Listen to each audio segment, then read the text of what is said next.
Conversa de Classe, apresentado por Maíra Tangerino.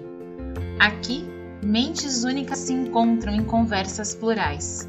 Sintonize-se para mergulhar em uma jornada única de aprendizado e descoberta. Olá, pessoal! Boas-vindas a mais um Conversa de Classe. E hoje, gente, eu estou aqui com um professor que eu acho que ele é um dos professores mais admirados, né? Eu primeiro aprendi a admirar ele de longe, depois a gente teve a oportunidade de se conhecer pessoalmente aí nas formações, nos cursos da vida, né? E aí passei a admirar mais ainda de perto, né? O professor Rodrigo Baglini, né? É um professor que assume, né, professor, que está aí na educação pública e que a escola, né, é a sua grande bandeira, a educação pública de qualidade. E é claro, né, que a gente te convidou para vir aqui para compartilhar um pouquinho da sua experiência. E, Rodrigo, você tem experiência de 15 anos como professor na educação básica, né?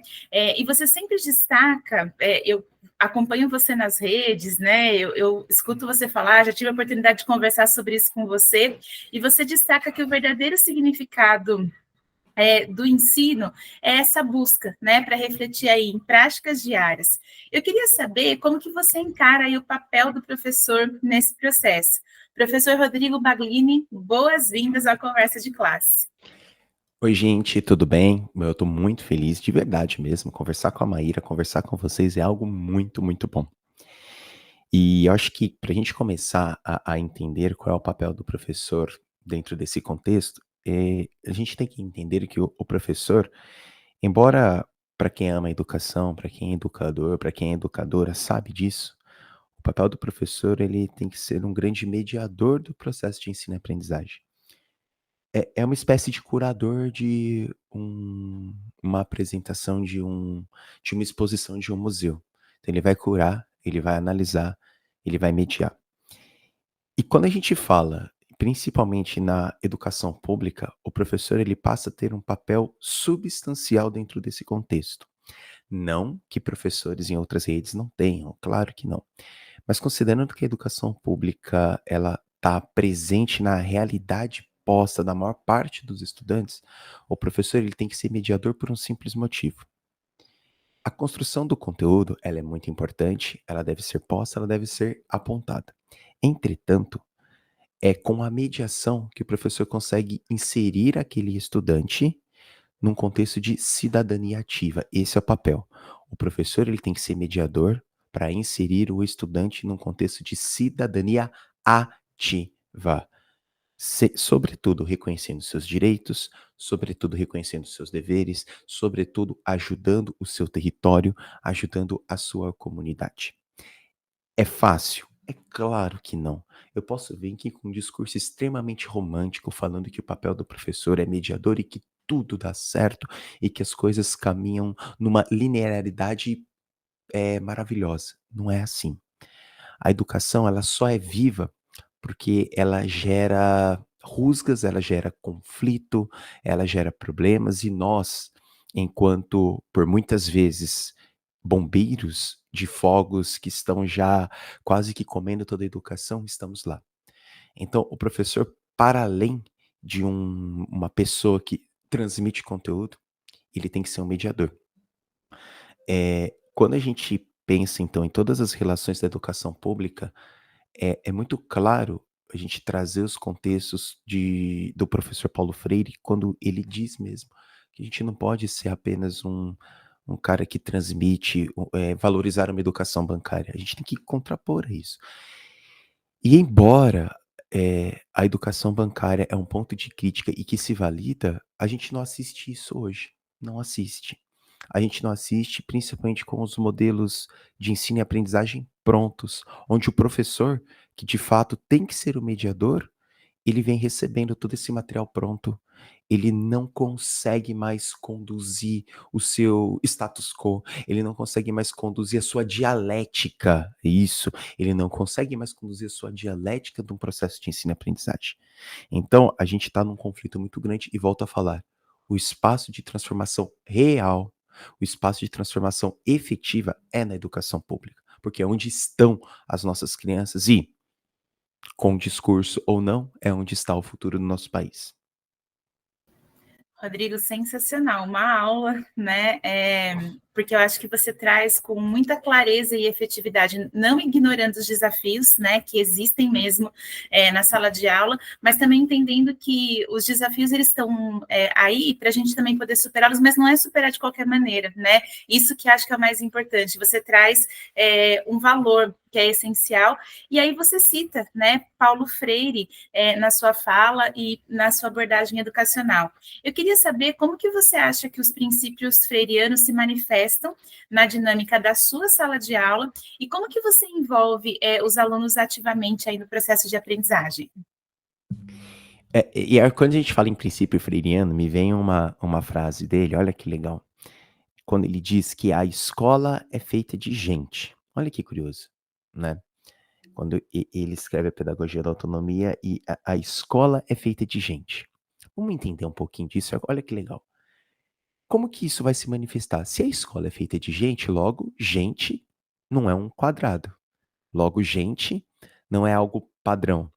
Logo, gente não é algo em que você chega e estabelece passo 1, passo 2, passo 3, momento 1, momento 2, momento 3. Não. Gente é um grande enigma. E se a escola é feita de gente e você permite que estas pessoas sejam gente, a escola ela acontece. É claro que por muitas vezes até é necessário que nós, enquanto mediadores, enquanto curadores, devemos a constantemente construir alguns limites para os estudantes, construir algumas regras e aí dar o protagonismo verdadeiro e não o protagonismo escandalizado, porque nós estamos nessa função. A função da escola é educar, e a educação também exige alguma construção de alguns limites. Entretanto, quando você constrói esse limite, considerando os desafios de cada estudante, de cada grupo social, de cada família, você traz os princípios freirianos, você traz os princípios a valorizar a gente que está dentro da escola. E isso vai de abordagem didática, isso vai de metodologia e isso vai de reconhecimento do valor posto que está dentro da escola. E quando eu falo desse reconhecimento do valor posto que está dentro da escola, é reconhecer que cada indivíduo tem uma história e a palavra do momento. Todo mundo se fala em currículo. É currículo para lá, é currículo para cá. Vamos organizar o currículo, vamos aplicar o currículo, vamos discutir o currículo. Mas o currículo, ele é individual a cada estudante. Então, se a gente tende a padronizar um currículo, que normalmente é discutido por pessoas adultas, em salas fechadas, distantes da realidade, a gente não valoriza o princípio freiriano de que é entender aquela gente que lá está. É óbvio que é muito importante, e eu sempre faço questão de grafar essas frases conforme eu vou construindo. É óbvio que é muito importante. Entretanto, para entender o princípio freiriano, nós temos que entender o território. E o território, ele tem incongruências. O território tem incógnitas. O território não é padrão. O território não é quadrado. A educação pública, ela é feita de gente. Se ela é feita de gente, você tem que entender essa gente. Então, a criança, ela quer ser escutada. Então, escute, dialogue e depois disso, aí você organiza o currículo. Então, os princípios freirianos estão muito presentes quando você reconhece que a escola é feita do diferente, que é feita de gente. Perfeito, Rodrigo, né? E acho que essa é uma discussão bastante pertinente, né? Outras pessoas já passaram aqui pelo Conversa de Classe falando exatamente sobre essa perspectiva do currículo. E é bom você evidenciar isso, porque o nosso público aqui, além de docentes, nós temos muitos estudantes que estão na graduação, né? Que estão pensando em se tornar professores. E, gente, tá aí uma camada essencial para a gente pensar no dia a dia, né? A gente até diz assim que a gente já está ali na sala de aula fazendo a roda girar, né? O espetáculo ali acontecer. Mas é importante para quem está chegando a gente trazer, né, Rodrigo, esses seus olhares que são reais. Não são olhares que a gente está maquiando, né? Não são olhares que a gente está colocando outras camadas. Gente, é o olhar de um professor que está ali no dia a dia com as crianças contando aqui para a gente como que é a prática dele, né? E eu já ouvi você falando, né, que professores e alunos, eles se tornam um só quando estão ali na sala de aula. Não são dois lugares separados, né, dentro da educação, são dois lugares que estão juntos. Eu queria saber como que você equilibra a flexibilidade para você se adaptar às características aí da sua turma, mas mantendo, né, ao mesmo tempo esse ambiente de aprendizado consistente que você também coloca aqui como uma camada importante. Caraca, esse é um desafio e essa é a pergunta que, se um dia ela for respondida, eu viro o presidente do mundo, não é? Não é nem do Brasil. Mas é claro que nós temos algumas respostas para diferentes contextos. De fato, a educação ela só se dá por uma fusão entre professor e estudante e entre escola. Acho que esse é um ponto importante, a gente tem que colocar esse terceiro pilar. Muito se fala do professor, aliás, pouco se fala do professor, muito se fala do aluno e só. Entretanto, quando a gente pensa nessa fusão, a gente tem que colocar a camada escola, o pilar, o tripé escola. Então, tem que ter uma fusão entre escola, professor e estudante. E quando eu falo escola, eu estou falando em comunidade escolar. Quando se fala em comunidade escolar, desculpa. Quando se fala em comunidade escolar, eu estou falando em gestão, em quadro de apoio, em quadro de limpeza, em pai, mãe, responsável. Então é algo bem amplo. Por que eu estou falando isso? Eu trabalho em diferentes escolas, já trabalhei em diferentes escolas, e é legal que eu trabalho em escolas de diferentes esferas, pública, municipal, estadual, privada, então acho que dá para transitar bem. E o que eu percebo? Que quando a escola, todos os professores da escola, gestão, quadro de apoio, eles estão alinhados, essa fusão ela acontece. E aí eu quero dar destaque à escola pública municipal que eu trabalho, que é de fato onde eu vivo tudo isso, que é a MF Espaço de Bitita, que lá eu consigo ser professor, eu e todos os colegas que lá estão. É óbvio, antes de começar a falar, que nós temos vários problemas. É óbvio que nós temos todos os problemas estruturais, gerenciais de um sistema que quer acabar com a educação pública. Ponto. Então, acho que eu dar esse destaque. No entanto, lá eu consigo essa autonomia de aprendizagem junto com os estudantes. E como que a gente organiza? Eu tenho muito medo aqui na nossa conversa agora de me tornar aquele, não tutor, de me tornar aquela pessoa técnica. Olha, o passo a passo é assim, sabe? Mesmo porque essa é uma realidade muito posta. Mas você que está me escutando, você que está me vendo, eu vou ter que fazer isso, tá? Então, mil desculpas. O que que acontece? Dentro do espaço de Bitita, para que aconteça essa fusão entre professor e estudante, o primeiro passo é a gente reconhecer o território. Então a gente reconhece o território da nossa gente. Pronto, fazendo já um gancho com o que eu falei há pouco. Então a gente reconhece o território da nossa gente. A nossa gente são pessoas que apresentam altíssima vulnerabilidade social, de todos os tipos. Não cabe aqui eu construir, mas você que está me escutando e vendo consegue levantar algumas listas. Altíssima vulnerabilidade. A nossa gente, mais da metade da nossa gente, ou quase metade, é composta de migrantes. Imigrantes, assim, do mundo inteiro mesmo. Bolivianos, bengalis, indianos, sírios, angolanos, haitianos, venezuelanos, camaroneses. Eu tô aqui falando que se de repente um estudante escutar, falar, não lembro da minha nacionalidade. Afegãos, ou quase que eu esqueço, né? Então, e de diversas línguas. Yangala, Urdu, às vezes o inglês. O urdo é desesperador. Persa, mais desesperador ainda. Logo, o primeiro passo é reconhecer o território. Depois que reconhece o território, a nossa conexão se dá pela valorização da história de cada um. E aí fala, legal, Como que eu vou valorizar, uma vez que eu não sou médico, eu não sou advogado, eu não atendo de maneira individual, como que eu vou valorizar uma sala com 20, 25 estudantes? Isso aí é impossível. É impossível mesmo, vamos ser real. Mas o que que a gente acaba fazendo? Como a escola se organiza a partir de roteiros de aprendizagem e os estudantes têm autonomia de escolha de estudos dentro do seu momento, dentro do momento da grade horária, das 7 da manhã às 11h45 com 15 minutos de intervalo, a gente consegue atender. É mais ou menos assim. Eu, nessa escola, eu sou professor de educação digital. Então, eles estão com o meu roteiro e eles, quando me procuram, eles procuram de maneira individual. Então, eu estou atendendo o aluno A do sexto ano naquele momento, na minha sala. Estou atendendo ele, atendendo real mesmo, né? E aí é conversando para além do conteúdo. O conteúdo é muito importante, mas para você conectar conteúdo, tudo aquilo tem que fazer sentido. Quando aquele estudante sai, de repente chega a uma estudante do nono ano. Ó, professor, tá ocupado agora? Eu falo, não, agora eu tô tranquilo, tô aqui fazendo minhas coisas. Ela senta. Só que isso se repete em toda a escola, Maíra. Então, todos os professores estão assim.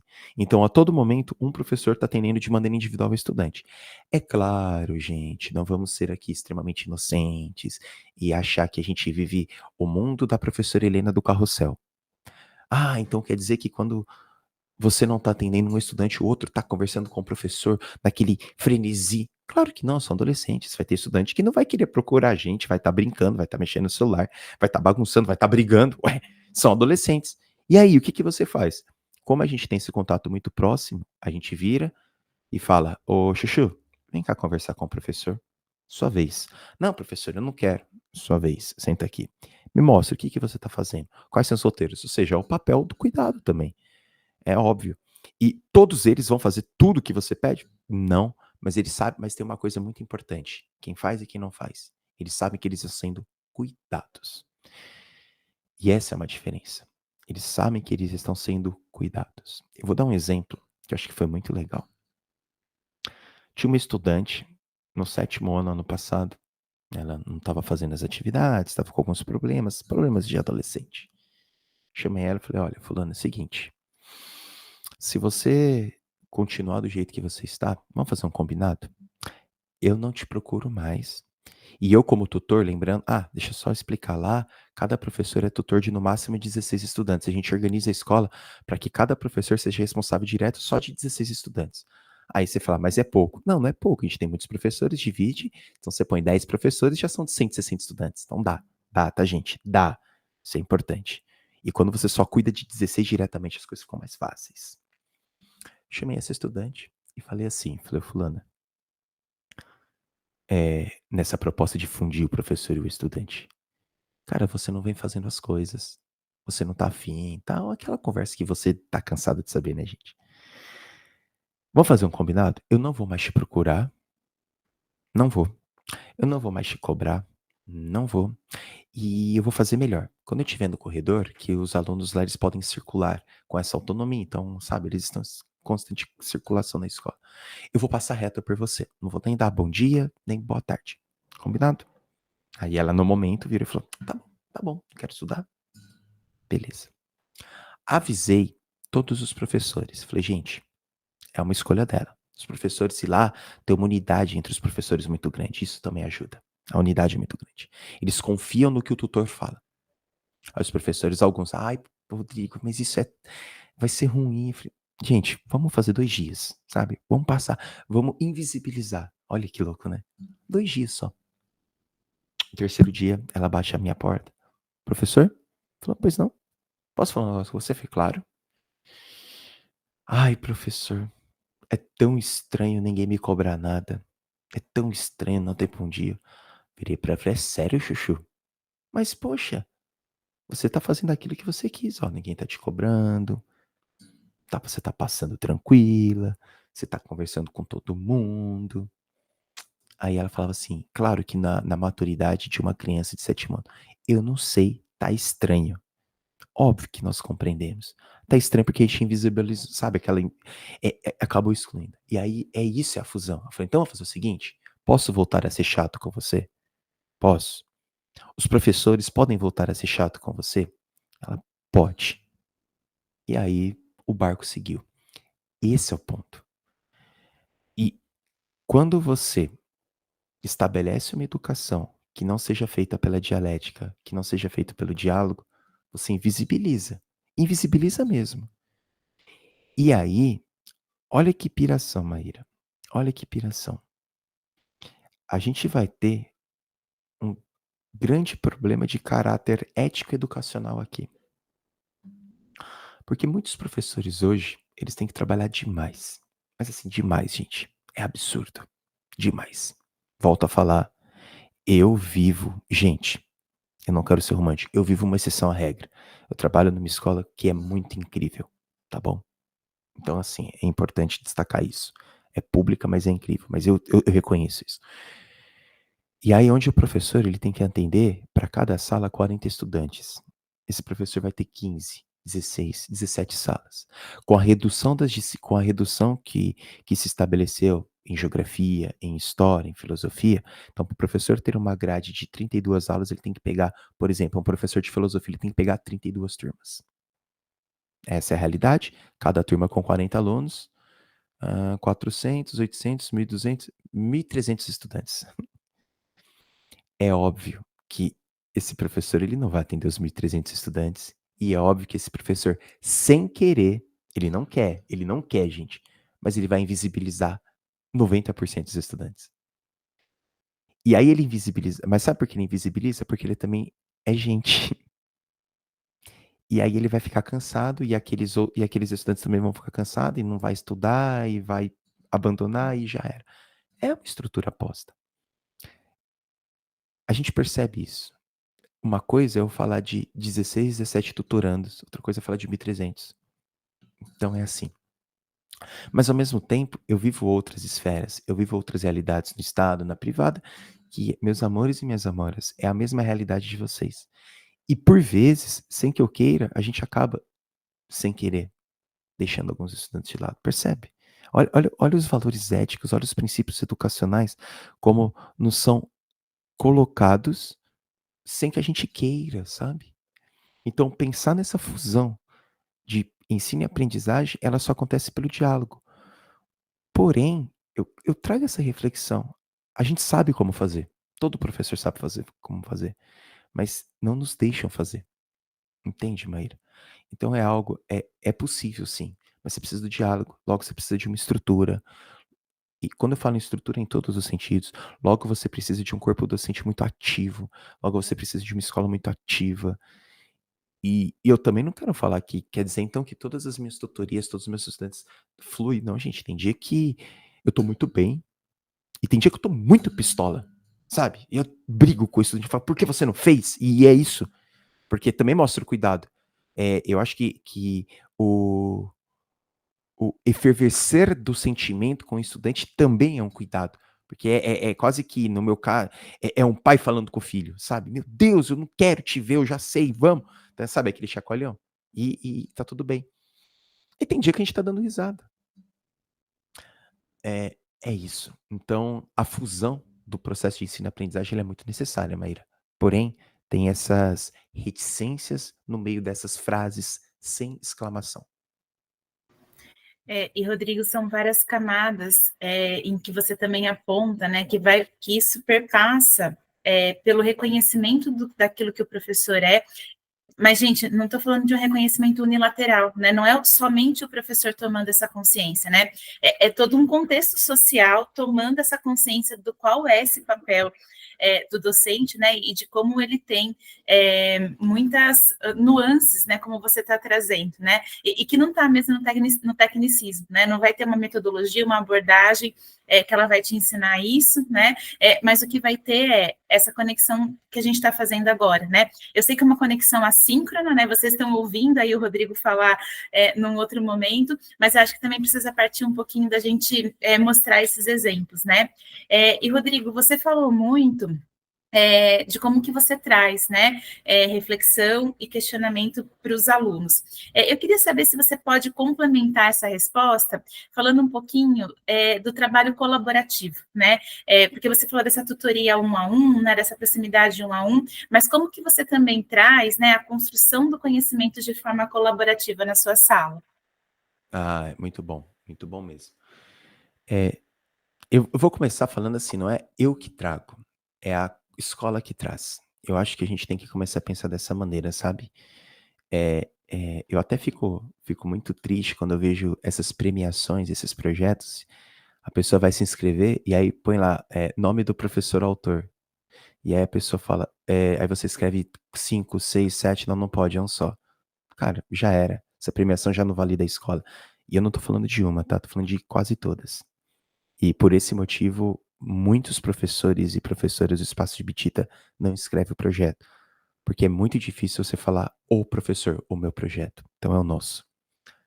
Gente, o projeto do Espaço de Bitita, ele por si só, ele já é colaborativo. E aí eu vou pensar de uma maneira, tentar ser extremamente didático aqui e separar a partir do áudio numa tabelinha aqui, eu acho que vocês vão visualizar.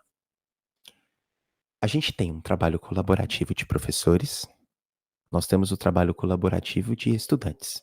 Pois bem, numa lógica muito comum, numa lógica de estrutura já de base que nós colocamos, como que é o trabalho colaborativo com o estudante? Você vai propor algumas metodologias de trabalho em grupo. Muito bem. Então você pensa num determinado tema, num determinado componente curricular, enfim, e você estabelece um trabalho em grupo. É isso. E aí, a partir do trabalho em grupo, você põe algumas orientações, pode colocar algumas rubricas de avaliação, enfim. E tá tudo bem, isso funciona super bem, é um trabalho colaborativo. Esse é o primeiro ponto. Quando a gente vai para a tabelinha dos professores, o trabalho colaborativo se dá por essas reuniões, reuniões pedagógicas, cada um tem o seu nome, não é verdade? Por reuniões pedagógicas, por discussão, e, e essas discussões viram trabalho colaborativo. Pronto. Esse é o que nós conhecemos como estrutura e que dá muito certo. Muito certo. Vamos virar a página. Dentro do espaço dividido, trabalho colaborativo com os estudantes. Primeiro, que trabalho colaborativo com os estudantes não precisa de ser estudantes só do sexto ano. Pode ser um trabalho colaborativo com estudantes do sexto ao nono ano, onde a e a transdisciplinaridade, ela perpassa de maneira muito natural. Isso é um trabalho colaborativo. Por quê? Compreender a dinâmica de um determinado conteúdo, ela não necessariamente pode ser estabelecida e fechada sobre uma faixa etária. E aí é um ponto importante. Estudantes de 13 anos pensam só como estudantes de 13 anos. Estudantes de 14 anos pensam só como estudantes de 14 anos. Logo, você tem um trabalho de extremo recorte. Quando você coloca um estudante de 11 anos junto com um estudante de 14 anos, é óbvio, gente, dentro de um conteúdo, dentro de um componente curricular, que cabe as duas. Não vou virar aqui e trazer física para o sexto ano, sabe? Óbvio, é óbvio. Você tem diferentes recortes e uma amplitude muito maior do conteúdo. E esse é o trabalho colaborativo. E onde nós colocamos? Como eu mesmo mencionei, nos próprios roteiros de aprendizagem, cada professor tem essa autonomia para construir seu roteiro. Agora que vem o pontinho massa. Por quê? Pro outro lado da tabelinha, temos o trabalho colaborativo dos professores. Não existe um trabalho colaborativo que o professor pense sem antes conversar com os professores. É isso. Por quê? E o que que nós costumamos fazer? Sozinho, vai lá, pensa no trabalho, aplique e pronto. Eu, como professor de geografia, quantas vezes esbarrava nos conteúdos de ciências ou nos de história? E eu falava, nossa, como eu fui um besta, né? Você estava aqui do meu lado, era só a gente fazer junto, ganhava tempo, ganhava dinâmica, né? Mas a gente vai aprendendo também, isso é maturidade de professoral. E aí, dentro dos trabalhos colaborativos, o espaço dividido dos professores, a gente pensa em um guarda-chuva de conteúdos, onde todos os professores opinam, constroem. E em cima desse guarda-chuva de conteúdos, a gente elabora os trabalhos. Por quê? Se o estudante estiver vendo um conteúdo X em educação digital, esse conteúdo ele vai perpassar por história, vai perpassar por matemática, vai perpassar por língua portuguesa, vai perpassar por tudo se o trabalho colaborativo está acontecendo. Então, mais uma vez, é muito difícil você estabelecer uma escola sem diálogo. Eu gostaria muito de, na minha resposta, caminhar para outro lado. Mas Olha só, o trabalho colaborativo, ele só se dá pelo diálogo. No caso, com diferentes faixas etárias, dentro de uma organização estrutural que a escola permite, esses horários, digamos, mais flexíveis, e eu também compreendo essa possibilidade de juntar diferentes faixas etárias e, mesmo com diferentes faixas etárias, você atender de maneira individual, o que faz total diferença. Porque, por mais que seja, gente, a aula, ela não tá lá todo mundo sentado em fileira e eu falando na frente. Eu tô dando aula individual para cada um. Você tem noção disso? Para cada um. E quando é necessário, eu chamo o grupo e eu converso com o grupo. Então, é a partir do diálogo. Então, nós temos essas duas tabelinhas. A tabela clássica, metodologias ativas, mediação, rotação por estação. Dá super bem. E aí, os professores conversam só de notas e você faz o seu trabalho em grupo em sala. Ponto. E o outro é trabalho colaborativo com diferentes turmas, diferentes faixas etárias, reconhecendo os territórios, reconhecendo as dinâmicas e o trabalho colaborativo entre os professores. Reunião de professor não pode ser apenas para falar de nota. Não pode ser apenas para falar de nota. Pode falar de nota. Faz parte falar de nota, mas não apenas. Entretanto, como somos inundados por uma onda de burocracias, se reduz ao professor falar de notas. Rodrigo, sensacional, né? Muito obrigada por compartilhar com a gente, né? E quero reforçar aqui esse agradecimento, porque eu também acho que é um agradecimento não só pela sua presença aqui, mas por você falar tão transparente, tão claramente de um trabalho tão maravilhoso que você faz. Por isso que eu quero reforçar aqui a minha admiração por você, a minha admiração pelo trabalho, e agora eu estou muito feliz de estar estendendo essa admiração com as pessoas que assistem aqui o Conversa de Classe. Muito obrigada mesmo, viu? E, gente, a gente se vê no próximo Conversa de Classe. Até mais. Tchau, tchau, gente.